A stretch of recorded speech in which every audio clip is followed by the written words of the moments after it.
السلام علیکم پیارے ناظرین، جنت کا نام آتے ہی ہمارے چہرے پر خوشی کی لہر دوڑ جاتی ہے اور جہنم کے نام سے روح کانپ جاتی ہے۔ آج اسی سے متعلق ایک ایسا واقعہ ذکر کروں گا جو آپ کو حیرت میں ڈال دے گا، لیکن اس سے پہلے یہ بتا دوں کہ جنت اور جہنم یہ دو ایسی چیزیں ہیں جس پر ہم تمام مسلمانوں کا ایمان ہے، اور اگر اس کا انکار کوئی کرتا ہے تو وہ خارج اسلام ہے۔ جنت کو اللہ تعالیٰ نے اپنے نیک بندوں کے لیے بنایا ہے اور جہنم کو شرکس، مشرک اور کافر لوگوں کے لیے۔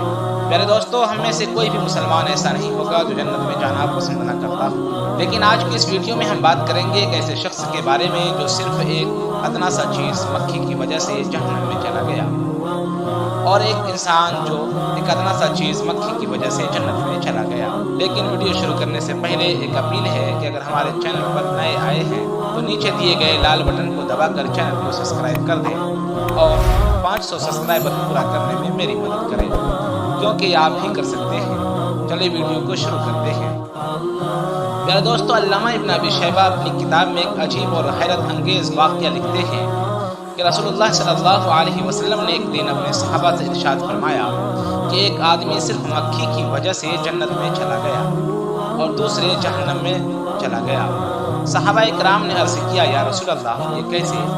نبی کریم صلی اللہ علیہ وسلم نے فرمایا، دو آدمی تھے، ایک قبیلے کے پاس سے گزرے، اس قبیلے کا ایک بت تھا جس پر چڑھاوا چڑھائے بغیر کوئی آدمی وہاں سے نہیں جا سکتا تھا۔ ان میں سے ایک شخص سے کہا گیا کہ چڑھاوا چڑھاؤ۔ اس شخص نے جواب دیا کہ میرے پاس کچھ نہیں ہے۔ قبیلہ کے لوگوں نے کہا کہ تم کو چڑھاوا چڑھانا ہی ہوگا، خواہ مکھی ہی کیوں نہ ہو۔ اس شخص نے مکھی کو پکڑا اور بت پر چڑھا دیا۔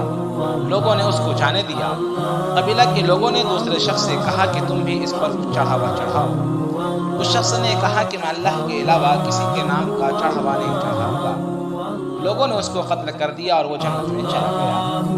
دوستو، ذرا سوچے، ایک مکھی جس کی کوئی قیمت نہیں ہے، اس کے چڑھانے سے ایک شخص جہنم میں پہنچ گیا اور ایک شخص نہ چڑھانے کی وجہ سے جنت میں چلا گیا۔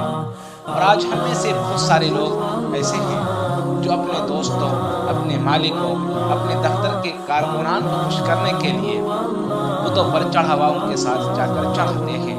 تو ذرا دل پر ہاتھ رکھ کر سوچیں کہ کیا یہ چیز جو ہم کر رہے ہیں اس کی رعایت کہیں سے کہیں تک اسلام نے دیا ہے؟ اس کی رعایت اسلام نے نہیں دیا، اور کہیں ایسا نہ ہو کہ اس چڑھاوے کی وجہ سے ہمیں بھی دھتکار نہ دیا جائے اور ہمیں بھی جنت سے محروم نہ کر دیا جائے۔ اس لیے ان تمام خرافات کی چیزوں سے بچیں اور ہمیشہ اللہ تعالیٰ سے دعا کرتے رہیں اور جہنم سے پناہ مانگتے رہیں۔ پیارے دوستو، آج کے لیے بس اتنا ہی، پھر ملتے ہیں اگلے ویڈیو میں۔ السلام علیکم۔